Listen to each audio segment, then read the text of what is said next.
Welcome to Nightfall Crypt, where the shadows come alive and the unknown waits in the darkness. Fresh out of college and newly married, my wife and I were eager to start our life together. Money was tight, and we took the only place we could afford, a basement apartment in an old house. It wasn't glamorous, but it was cheap, and we told ourselves it was just temporary.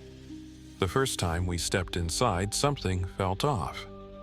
The air was heavy, charged with something unseen. It was dark, even during the day, as if the sunlight itself avoided the place. My wife hesitated in the doorway, gripping my arm. "I don't like it," she whispered. I laughed it off. "It's just an old house. It's fine." I should have listened to her. The first few nights were eerily quiet. Not the kind of peaceful silence you'd hope for, but a waiting silence. The kind that makes your skin crawl. Then, the disturbances started. At first, it was small things.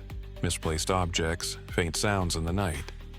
We blamed each other when the remote ended up in the fridge or a set of keys was found in the bathroom sink. Then, it escalated. One evening, as my wife washed dishes, a drinking glass lifted off the counter and hurled itself against the opposite wall, shattering on impact.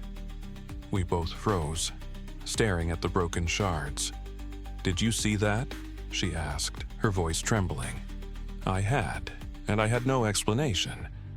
After that, things spiraled. Plates flew from cabinets. Lights flickered violently at random hours. A shadow lurked in the corners of our vision, disappearing when we turned to look. My wife woke up with bruises, finger-shaped marks on her arms and legs. One night, she was hit. Something unseen struck her hard across the back, knocking the wind out of her. She screamed, clutching her side. That was the moment I truly became afraid. There was something in that apartment, and it hated us. But the worst was yet to come. A few weeks into our stay, we began experiencing bizarre flashes of light in the dark. We'd be walking through the apartment at night when, suddenly, flash! A blinding white light would engulf the room, so intense it burned into our retinas. There was no source, no lamps turning on, no electrical surges. Just light, impossibly bright, and then gone. We stopped walking around at night. Then came the voice. We were getting ready for bed when it happened. The air grew thick, suffocating. The temperature dropped, making our breath visible in the dim light. Then, from the darkness, "Move." A guttural voice. Deep, wrong. I felt my wife's nails dig into my arm.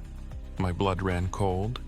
We stared at each other, terror mirrored in our eyes. I swallowed hard. "You've got it, bud," I said, my voice barely steady.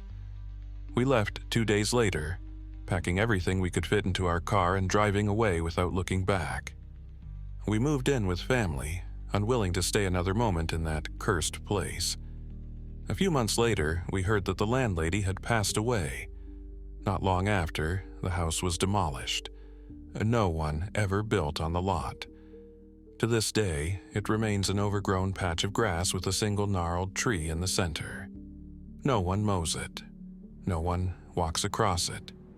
It sits there untouched, as if the land itself refuses to be disturbed again. I still drive by from time to time, and every time, I feel eyes watching me from the empty lot. Even though the house is gone, something still lingers. And so, the shadows grow darker and the mystery deepens. But this is only the beginning. What lies beyond the door? Who or what is behind the whispers? The answers await in the next chapter of this chilling tale.